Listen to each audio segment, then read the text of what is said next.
Legal and social awareness के एक और एपिसोड में आप सभी का बहुत बहुत स्वागत है। मैं करीम अहमद सिद्दीकी एडवोकेट। आज मैं इलाहाबाद हाई कोर्ट के एक बहुत ही लेटेस्ट अभी 16 अप्रैल 2024 को एक जजमेंट आया है। यह केस था एक नाबालिग लड़की के साथ दुष्कर्म की घटना करके उसकी हत्या कर देने के संबंध में। इस मामले में सेशन कोर्ट ने सज़ा सुनाई थी और हाई कोर्ट ने महत्वपूर्ण आदेश पारित करते हुए सेशन कोर्ट द्वारा जो फैसला सुनाया गया था उस पर गंभीर सवाल खड़े किए हैं। तो बहुत महत्वपूर्ण जानकारी है, जुड़े आखिरी तक, देखते हैं कि पूरा मामला क्या था और फाइनली इलाहाबाद हाई कोर्ट के द्वारा किस तरीके का जजमेंट पारित किया गया। साथियों, वीडियो में आगे बढ़ने से पहले मैं ज़रूर आपसे कहना चाहूँगा कि अगर आप चैनल में नए हो, वीडियो को पहली बार देख रहे हो, तो मेरे चैनल को सब्सक्राइब करके बेल बटन को हिट करके ऑल पे ज़रूर सेट कर दें। अगर मेरे द्वारा जानकारी दी जाती है आपको अच्छी लगती हो तो वीडियो को लाइक और शेयर करते रहा करें। साथियों, सबसे पहले हम केस के फैक्ट्स पर एक नज़र डालते हैं। केस के फैक्ट कुछ इस तरीके के थे कि एक एफआईआर दर्ज कराई जाती है एक महिला के द्वारा, यह एक आरोप लगाते हुए कि मेरी बेटी जिसकी उम्र करीब 11 साल की थी वो खेतों में चारा लेने गई हुई थी। शाम तक जब वापस नहीं आई तो उसकी तलाश शुरू हुई। दूसरे दिन उसकी डेड बॉडी कुछ ही दूर पर एक गेहूं के खेत के पास पड़ी हुई मिली और पास में ही कुछ सामान भी उसका पड़ा हुआ, मतलब उसके गर्दन वगैरह पे काफ़ी चोट भी थी। मां के द्वारा यह एफआईआर दर्ज कराई जाती है 302 इंडियन पेनल कोड में और आरोपी बनाया जाता है कुछ लोगों को जिनसे उनका पहले से खेती को लेकर के झगड़ा चल रहा था।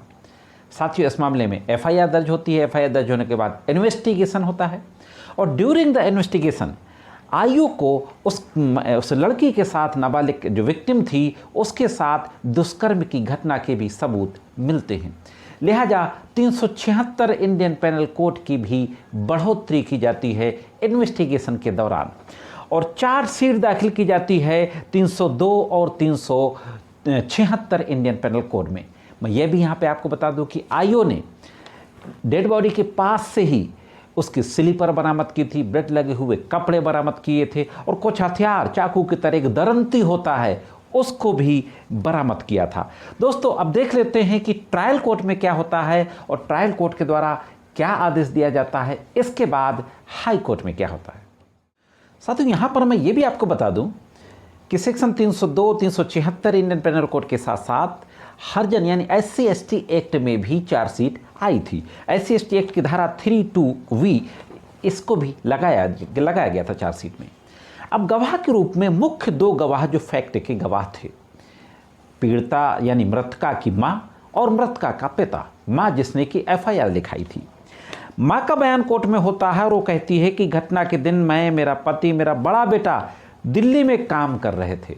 बाद में हमें पता चला, मैंने घटना नहीं देखी, यानी वो हेयर से एविडेंस था, सुनी सुनाई बातें, घटना के समय वहाँ पर थे ही नहीं।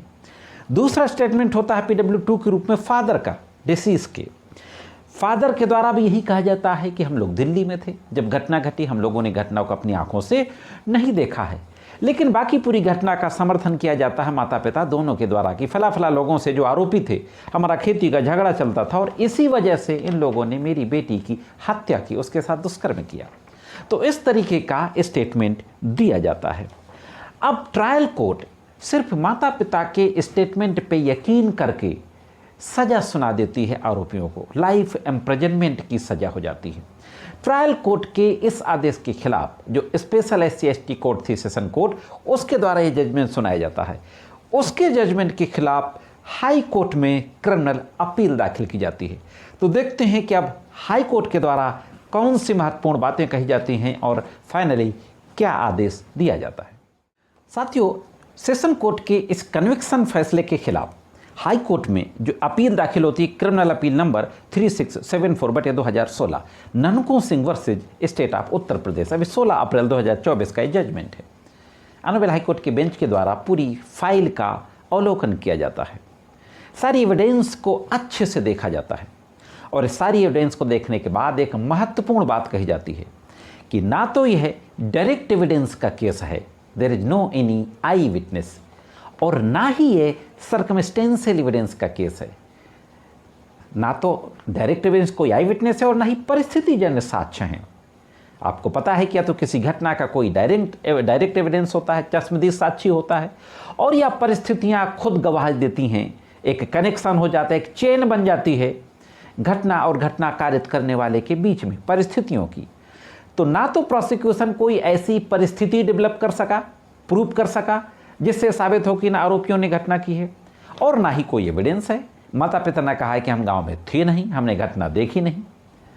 इस तरीके से यह बात कहते हुए विचारण न्यायालय के विरुद्ध एक महत्वपूर्ण टिप्पणी की जाती है कि विचारण न्यायालय ने सबूतों का सही से मूल्यांकन नहीं किया, और हाई कोर्ट की बेंच ने इस सजा के फैसले को दुर्भाग्यपूर्ण बताते हुए कहा, हाँ दोस्तों, हाई कोर्ट ने कहा कि इट्स वेरी अनफॉर्चुनेट, ये जो कन्विक्शन हुआ ऐसे मामले में हुआ जहां कोई एविडेंस है ही नहीं, और इस सजा के फैसले को दुर्भाग्यपूर्ण बताते हुए कहा कि आरोपी के खिलाफ कोई सबूत ना होने के बाद भी उसे 12 वर्षों तक जेल में रहना पड़ा। हाँ साथियों, 12 वर्षों तक जेल में रहना पड़ा एक ऐसे व्यक्ति को जिसके खिलाफ हत्या करने और दुष्कर्म करने की घटना का किसी भी तरीके का कोई सबूत नहीं था, न तो डायरेक्ट ना इनडायरेक्ट ना सर्कमस्टेंशियल एविडेंस। तो साथियों, यह थी एक महत्वपूर्ण जानकारी। अब आप समझ लीजिए कि हमारे ये जिले की जो कोर्ट्स होती हैं वो किस तरीके से एविडेंस को अप्रिशिएट करती हैं।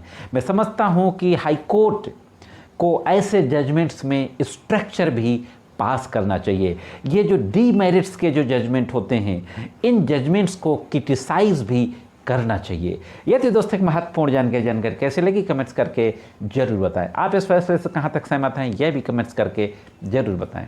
आज की वीडियो में सिर्फ इतना ही, मिलते हैं किसी अन्य वीडियो में कानून की कुछ अन्य जानकारियों के साथ। तब तक महत्वपूर्ण जानकारियों के लिए देखते रहें लीगल एंड सोशल अवेयरनेस।